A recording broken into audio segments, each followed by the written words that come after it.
Today's video is brought to us by Sonoran Desert Institute. If you're like most gun owners who like to repair and upgrade your own firearms, well, why not take that passion and turn it into a career? SDI is a distance learning institute, and all of the materials and tools are shipped directly to your door. They have classes on ballistics, gunsmithing, armorer's courses, and even drone classes. You can get your certificate or your degree and take that step now. Check out the link down below and in the pinned comment, sdi.edu. And thank you to the Sonoran Desert Institute for making today's video possible. Hey everybody, welcome back to the channel. I appreciate your time. Thank you for watching. Let's talk national reciprocity. Before I jump into this bill that was submitted yesterday by Senator Daines of Montana, I want to give you two updates. One, yesterday I dropped a quick short on the assault weapon ban in Massachusetts. There's something brewing. I was inundated by responses. Thank you to everybody who emailed and who I got back to. Information was forwarded to the appropriate people, and I've been told to just pause for now. So if you're still waiting for me to get back to you or what, just know that they got a lot of things that I gave them yesterday. They're going to sift through, and then we'll hear from that going forward. But I'm very, very optimistic in what is going to happen. Second thing, for years of telling my kids, you can do what you want, just put in hard work. I've been hemming and hawing for about 2 years to start a second channel. It has nothing to do with guns, but has something to do with what I like to do in my time off, the very spare time I have off. So I started a second channel. It's called Freedom Garage. It has nothing to do with politics or guns, but has everything to do with speed, adrenaline, horsepower, and fast vehicles. So if you're into that and you'd like to support my endeavor, head over to Freedom Garage and check it out. Give it a subscribe, hopefully, maybe. 2 videos on there now. There's going to be a lot more planned. Link is going to be down below. And to those who cross over and support me there, thank you so much. No, it won't take any time away from my constant attack here on the infringers. So thank you. So now let's talk about the bill that was submitted by Senator Daines in Montana that is looking to protect the rights of citizens of Montana when they cross into other states, specifically concealed carry reciprocity. Whether you have concealed carry licensing in your state or you have constitutional carry, this bill would have reciprocity. I knew that this was going to drop right after the Bruin decision, and here it is. I am going to give you a quick quote from the senator, and then I'm going to go over the bill. It's 6 pages, but when they space it all out, it's really like 3 quick pages. We'll go over the key parts, and then I want to hear from you down below. So here's a quote from Senator Steve Daines. He said, "The right to keep and bear arms is guaranteed under our Constitution. No state should be able to take that right away. My bill would ensure that every state honors Montanans' right to self-defense and the Second Amendment through concealed carry reciprocity." Now, my buddy Aiden Johnson, who is the Director of Federal Affairs at Gun Owners of America, he also had this to say: Senator Daines' Concealed Carry Reciprocity Act is a critical piece of legislation that will empower gun owners with concealed carry licenses or who live in constitutional carry states to defend themselves outside their home, regardless of state borders or their magazine and ammunition restrictions. Interesting. Gun Owners of America is proud to see pro-Second Amendment leaders like Senator Daines step up and push for concealed carry reciprocity, while the rest of the Washington swamp celebrates the passage of new unconstitutional infringements. Did you catch that second part? Let's go over this bill. It's not very long. Stick with me, and then we'll talk about, like, what is this really going to happen? Is this a possibility? On screen here is the bill. The first page is always just about the title, and it's going to be called or cited as the Concealed Carry Reciprocity Act. Second page tells you some of the changes. We'll go to 926 Delta. Reciprocity for the carrying of certain concealed firearms. A.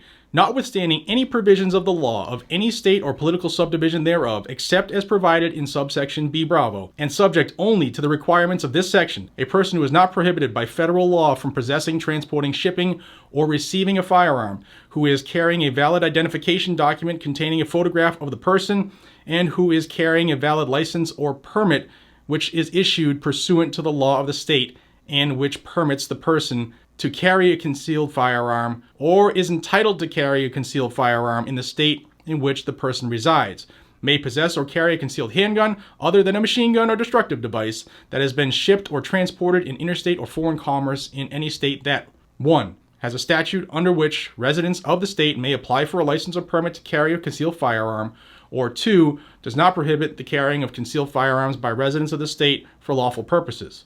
Real quick, He's talking about if you have a driver's license from your state and you have constitutional carry, that covers you. If you have a CCW from your state, if it's required or your state issues them for reciprocity, that would cover you as well. It's not talking about a federal permit. So I just wanted to address that one because that was always a concern of mine, is a federal permit. B, this section shall not be construed to supersede or limit the laws of any state that, 1, permit private persons or entities to prohibit or restrict the possession of concealed firearms on their property. So private property rights are still recognized.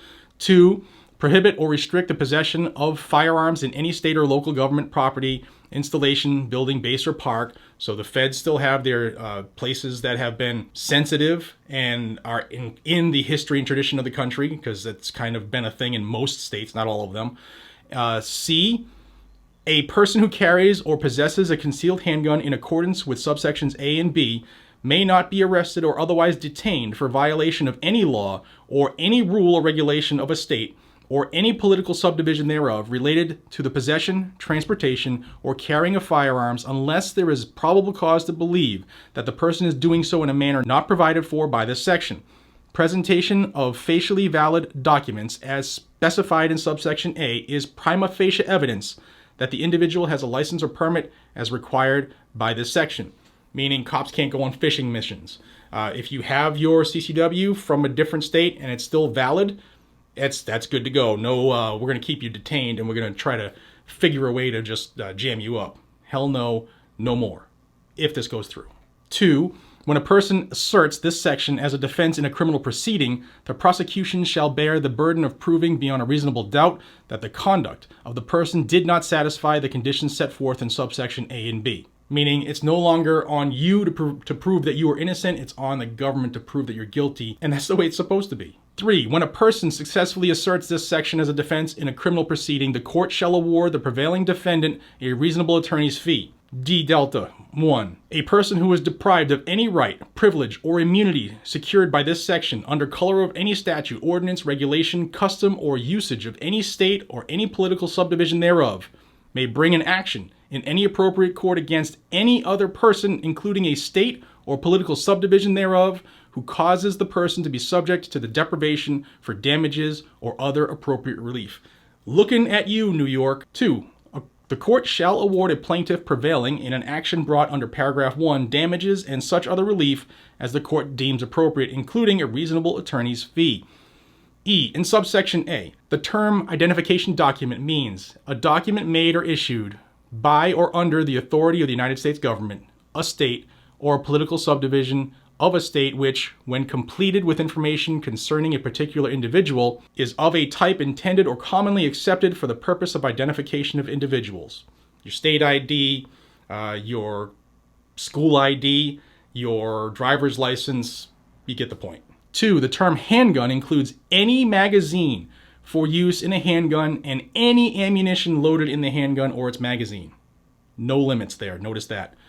F1, a person who possesses or carries a concealed handgun under subsection A shall not be subject to prohibition of section 922Q with respect to that handgun.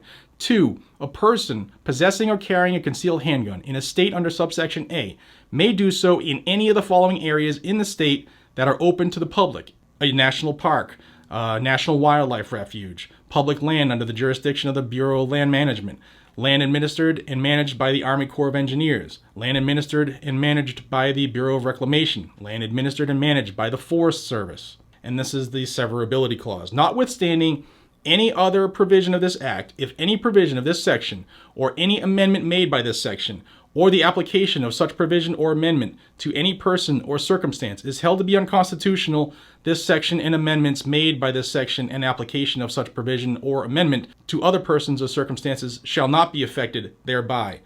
And that's key. That means if one of these sections of this bill, if it were to pass, were found to be unconstitutional, the whole bill doesn't go away.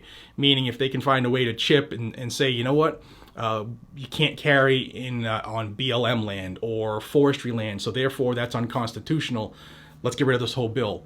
Nope. Then if that were to happen, then that section is removed. That's a good thing. And then the effective date. The amendments made by this section shall take effect 90 days after the date of enactment of this act.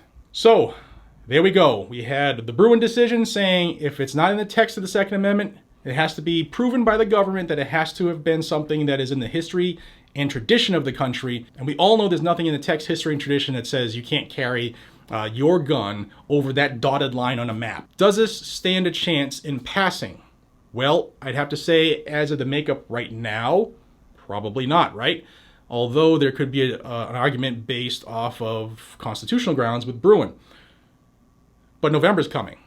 And if the foreseen red wave happens and there are majorities made or gained by the Republican Party in which vetoes could be challenged, this could be something good. So let's stay cautiously optimistic. I'm glad it was introduced. Hopefully, Senator Daines does exactly what old crying Chuck Schumer and his anti-gun, anti-American counterparts do and force a vote. Because then you'll have a roll call on where your senator stands. Even though it's coming November, they're all going to rally on, oh, we're here for your rights and we're pro-Second Amendment, until they're elected or re-elected, and then they just go right into the swamp. So I am cautiously optimistic. I will keep you in the know. If you want to stay in the know, hit the subscribe button down below, and I will do my best to get you everything as fast as possible, multiple times a day. And please check out Freedom Garage. Let me know what you think. Till we see each other again, be safe, stay vigilant, and carry a gun to keep you, your friends, your family, your community safe. Concealed carry reciprocity submitted yesterday in the Senate. Hopefully this leads us down the right path. We'll see. I'll see you in the next one. Take care.